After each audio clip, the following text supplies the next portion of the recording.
For decades, historians have looked to the Panic of 1907 or the Great Crash of '29 for the true inflection point in American finance, the moment the nation realized its banking system was vulnerable. They were wrong. The reckoning began years earlier, not with a financial tremor, but with a meteorological cataclysm on a silent, lethal day in March 1888. The stage was set. Manhattan, the heart of the Gilded Age, a city of unchecked power and ambition. The date, March 12, 1888. By late morning, the city was not merely inconvenienced, it was entombed. 22 inches of snow had fallen, driven by a gale that shrieked at 50 miles per hour, welding snowdrifts into icy ramparts over 20 feet high. The elevated trains, the iron arteries of commerce, were stranded skeletons, their passengers frozen ghosts. Telegraph lines, the nervous system of the stock market, were snapped like threads of gossamer. New York, the fastest, most connected city on earth, was suddenly plunged back into a pre-industrial silence. In the elegant gaslit study of a brownstone in Murray Hill, a man named Silas Thorne watched the blizzard's fury through a window pane frosted like a death mask. Thorne, a meticulous, almost chillingly intelligent man in his late 40s, was not a politician or a banker. He was a clockwork engineer, a master of precision, of springs, gears, and automated, uncorruptible logic. His claim to fame was the automatic quotation engine on the floor of the New York Stock Exchange, a brilliant machine that flawlessly printed the shifting stock prices, ensuring that the market, for the first time, moved at the speed of computation, not human error. Silas looked down at the heavy, brass-cased device resting on his mahogany desk. It was his latest, most secret invention, a marvel of delicate engineering he called the Chronometer-Tally. It looked like a complicated ship's chronometer, but it was far more. It was a flawless, mechanical ledger. It recorded and time-stamped financial data, not through the capricious flow of electricity, but through the perfect, uncorruptible physics of springs and levers. For any man who believed that trust was the ultimate liability in commerce, the tally was the answer. Proof etched in metal, immune to power cuts, fire, or human intervention. He glanced up as a furious, muffled pounding began at his front door, followed by the frantic jiggle of the heavy brass knob. Thorne didn't move. He knew who it was. Only one man in New York, powered by sheer, maniacal avarice, would risk the deadly white hurricane to reach him. The knocking stopped, and a desperate, wind-choked voice yelled through the thick oak. "Thorne, it's Gilded! Open up, damn you! They've started the countdown! The tally, man! We need the tally!" The voice belonged to Augustus Gilded, the ruthless, silver-haired viceroy of rails, a man so wealthy his name had become synonymous with the era. He was the most feared financier in America, and today he was also the most terrified. Gilded was the leader of the Triumvirate, a shadowy cabal who, for months, had been meticulously planning the single greatest financial heist in American history. A calculated short squeeze on the U.S. gold reserve, a move intended to cripple the young nation's economy, making the Triumvirate the undisputed financial masters of the continent. They had chosen their day with mathematical perfection. They needed a catastrophic event, a total shutdown of communication, to execute a flood of illegal, off-the-books transactions that the government could never track. They needed chaos as their camouflage.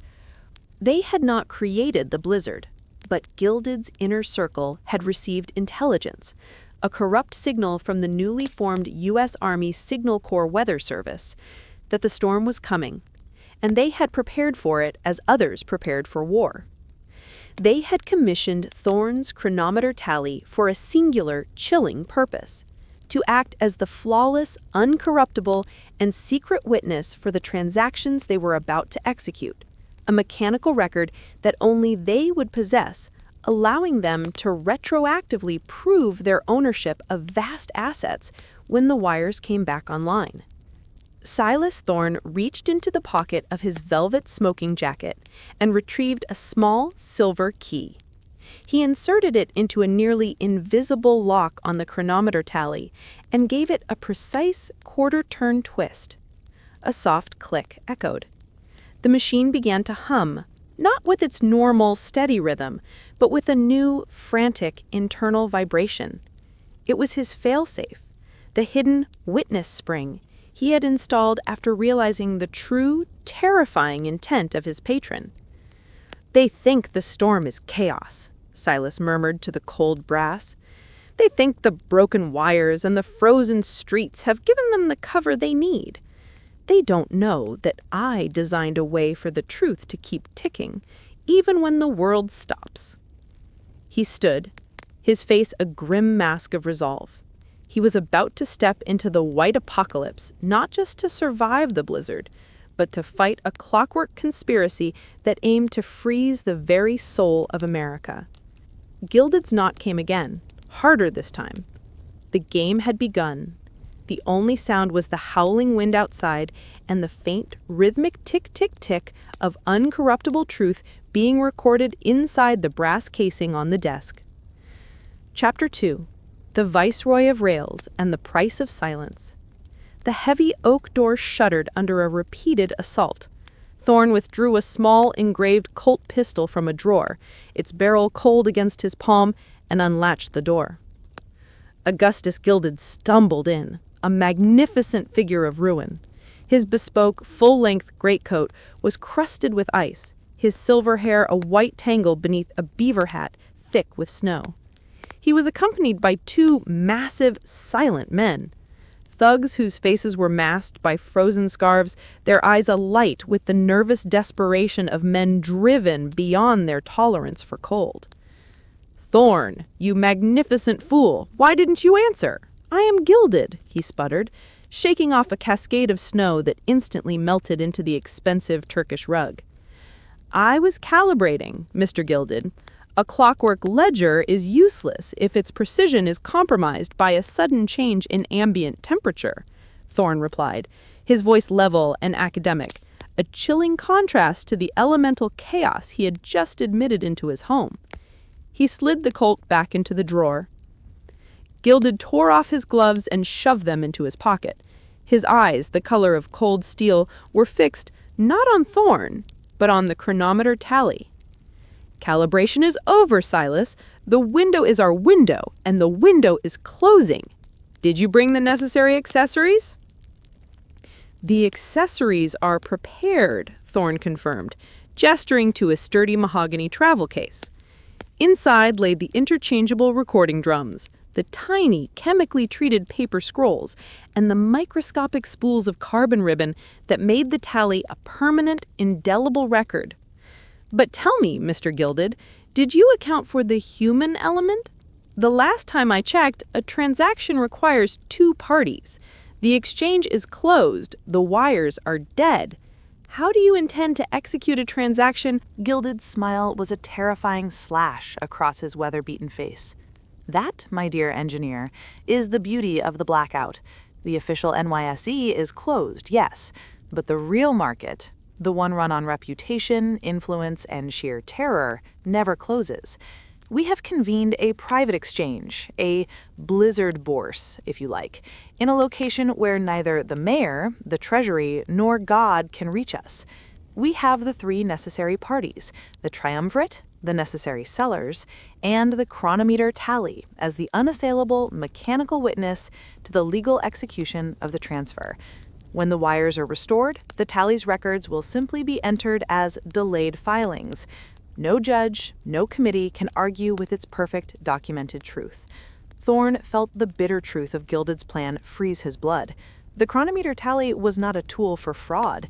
It was a tool for perfect, deniable legality. It would ensure that a crime committed under the cover of chaos would look, on paper, like a series of legitimate, albeit extraordinarily large transactions, flawlessly timed by the genius of Silas Thorne. "And the necessary parties?" Thorne asked. Are they all present and accounted for in this bourse? They are waiting, Gilded snapped, impatient to be gone. Now, the tally. Box it up. We leave immediately. Thorne moved deliberately to the desk. As he began carefully placing the brass machine into its padded case, his mind raced, recalling the small, barely visible access port for the witness spring. He had placed it there a week ago after studying Gilded's coded requests for the tally's override features. Thorne had realized that the Triumvirate would need the ability to pause the tally's automatic timestamping to falsify the beginning of a transaction.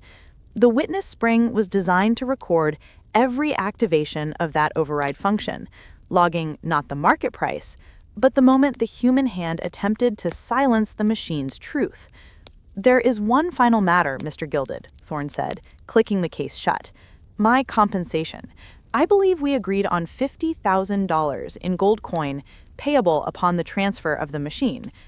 Gilded barked a short, cynical laugh. "50,000? In this weather?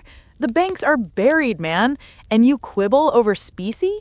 You'll be paid 1,000-fold once the gold reserve is ours. We're making history, Thorne." "No," Thorne said, looking Gilded dead in the eye. "You are performing a transaction. I am an engineer, and in my world, contracts, like gears, must mesh perfectly. I require the gold now, or the tally stays here, ticking uselessly on my desk, recording only the minutes of a frozen city." Gilded's face purpled. He knew he was trapped. Without the tally, the entire scheme, which depended on a perfectly documented timeline, fell apart. With an oath, he signaled one of his thugs. The man unslung a heavy canvas satchel and dumped its contents onto the desk. A cascade of newly minted U.S. gold eagles, a fortune in gleaming yellow metal, clattered and spun across the mahogany surface. "Now, you have your price, Silas. Let's go. The bourse is in the vaults beneath the old city cemetery, a place even the storm fears to touch." Thorne picked up the heavy case. The blizzard raged outside, but the real storm, the one that would determine the future of American commerce, was just beginning, and Thorne was walking right into its frozen eye. Chapter 3. The Frozen City and the Labyrinth Below. The moment they stepped outside, the city ceased to be recognizable. The familiar, ordered grid of New York was annihilated. The wind, cutting with the painful precision of ground glass, snatched their breath away. Thorne, clad in heavy wool and armed with the Colt, felt a fleeting moment of pure elemental terror. This was not a storm. It was a siege. Gilded led the way, his two silent sentries carving a path through the towering, marble-hard snowdrifts. Their progress was torturous, following the vague line of the brownstones and using wrought iron fences as guide rails. They moved southwest, towards the heart of the financial district.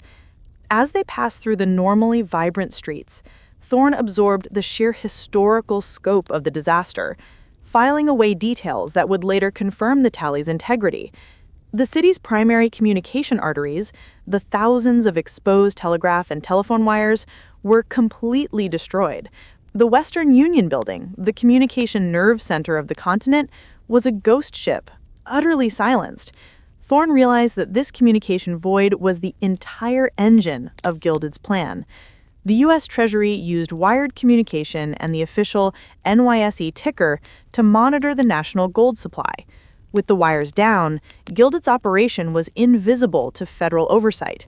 It was the perfect moment to transfer massive amounts of gold-backed securities from international accounts into the hands of the Triumvirate before the U.S. government could react.